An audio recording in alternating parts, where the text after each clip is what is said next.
假如每隔5年随机沉没一次岛屿，50个国家谁能获胜？从1号国到50号国，他们不仅要互战，还要争夺唯一不会沉没的岛——帝王之岛。50个小岛最终会全部消失，规则就是这么简单。那么各位观众，请将你支持的一国打在弹幕上。比赛现在开始。各个小岛上的国家开始运作起来。仅仅过了5年，有的国家已经建造好了船只，等待运载士兵，因此同时开启宣战。来到24年，我们发现已经有人登陆帝王岛了。原来是31号国，他们会首个夺下这里吗？又过了3年，45号国从右侧登陆，展开抢夺。33号国也借助距离优势进入。第4个登岛的国家出现，竟然是远在天边的5号国。32年，全体按耐不住了，战争随时爆发。随即，15号国宣战16号国，袭击开始。15号国的士兵击沉敌方战舰，而自家战舰则在16号海域大开杀戒。在初期阶段，我们给几个宣战国搭建通道，让他们更快进入火拼。瞧，15号国士兵气势一下就不一样了，进入通道向16号国涌去。15号国优势明显，这让国王也放下了戒心，直冲战场。不久，16号国淘汰，15号国获得50家人口，效果良好。我们给其他宣战国添加作战通道，给我冲！再来看一下6号国和7号国鹿死谁手。36年，6号国获得第1次胜利，这让他们离帝王岛又近了一步。就这样，战争一个又一个的爆发了。每个国家、每个岛屿，不是你死就是我活。而每当占领一座小岛，存活的机会就会增加1次。直到40年，沉没岛屿被选定，1号国不幸沦为目标。眨眼的功夫，一座岛就这样没了。这迫使在海中的村民必须游到其他陆地。但是我们可以看到，2号国的战舰正在阻止难民进入。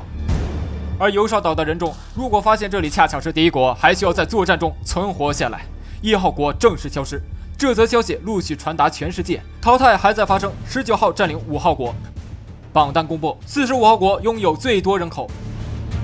距离下次沉没还有3年时间。43年13号占领14号，45年沉没岛屿选中来自右上角的19号国占领地。由于该国没有进入战争状态，这里的难民可以安全地进入4号国，但无疑会增加房屋负担。而此时接收难民的4号国正在试图攻下2号国，结果令人震惊的一幕发生了，1号国完成占领，复仇完成。什么？1号国的子民竟然存活了下来。48年34号国占领33号，并获得了帝王岛1/4的权利。各国开始进入连连看阶段，6号淘汰8号，完成3连吞；36号淘汰22号，向上3连。50年沉没岛屿选定，这次位于46号和49号领土。有一部分46号子民非常自觉，前往了39号，增加该国负担。瞧，一下子39号就败了一成。52年20号攻下19号国，向帝王岛靠近；49号则是向外发展，并意外荣登榜首位置。然而49号国王乐极生悲，敌方45号反转一击，榜单王拱手相让。55年沉没领域扩大，4个小岛已被选定，这其中包括刚刚反击成功的45号国，形势又是一波反转。56年12号国淘汰10号国，34号国则是获得了帝王岛1/2的权利。58年新的权力者出现，20号国击败19号登陆帝王岛。60年这次沉没的岛屿是48号国地带、12号国地带、18号国地带、27号国地带。是不是还以为从最外层选择？显然各国是预测不了咱们的。62年有的国家看起来要发动结盟。63年15号与18号结盟成功，因此他们可以互通资源，并拥有5座岛屿。马上就要65年了，6号国拼尽全力咬定9号国，力求增加生存几率。然而这次吞没并没有波及6号国，但是当年创造复仇奇迹的1号国再次被选中，又是一波战舰阻挠。各国难民开始四散逃命，15号联盟国和37号国索性借这次机会集体游向彼此国土，就看哪方先扛不住。此时新的榜王属于34号国。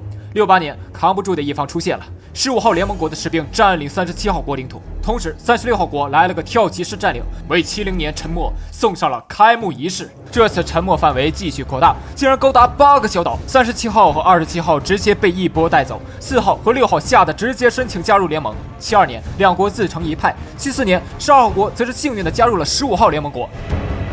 75年沉没岛屿选中的是48号地带、6号联盟地带、15号联盟地带、36号地带。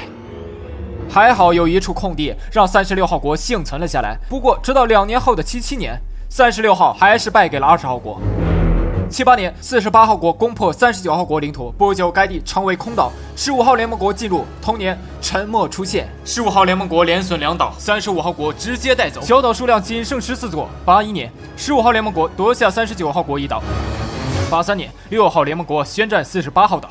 84年，39号国被赶出帝王岛，15号联盟国获得权利。同年，34号国淘汰48号国，场上接受39号与15号联盟国的对抗。85年，沉默范围缩小，15号联盟国损失1岛，20号国损失1岛。同年，20号国宣战39号国。87年，39号国被20号国逐个攻破，15号联盟国的成员气得直咬牙。88年，一波舰队登陆，39号国淘汰。就这，20号国甚至还想申请结盟。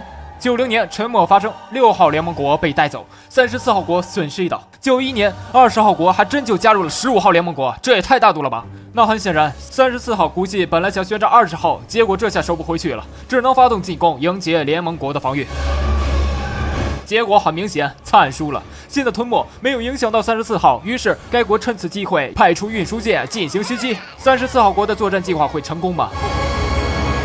果然失败了，34号国一命呜呼。100年整，34号国并没有被选中，他们宁愿被吞没。直到103年，一代榜王34号淘汰，联盟也该解散了。105年，一座空岛沉没。109年，20号国竟然有2个国王，原来试图发起结盟的国王来自12号国，由于船运服务有限，他已经被困在这里多年。10年，20号国的小岛沉没，随后他们宣战18号国，这是争夺最终权力的必要条件。然而此时6号联盟国竟然重新建立了，一个岛屿竟然容纳了多国，遍布世界各地的成员足足有400多人。12年，20号国开始进攻。15年，沉没地带包括20号的最后一岛。18号国因小岛沉没，难民们出现了不同的路径。16年，一批18号士兵登陆了帝王岛的东海岸，这是他们最后的希望。19年，18号国战败，20号国完全占领帝王岛，现在眼中钉仅剩12号国，也就是空壳联盟。20年，新的一次沉没后，小岛仅剩1座，由于2国没有发生战争，在此生活的6号联盟国成员集体返回，筹备最终的对抗。15年，宣战开启，同时最终沉没发生。就是此刻，向20号国冲锋！一波送命输出后，12号真的成功了。127年，究竟谁将走向胜利？答案即将揭晓。128年，12号国淘汰，帝王之争，恭喜20号国获得本期比赛的冠军。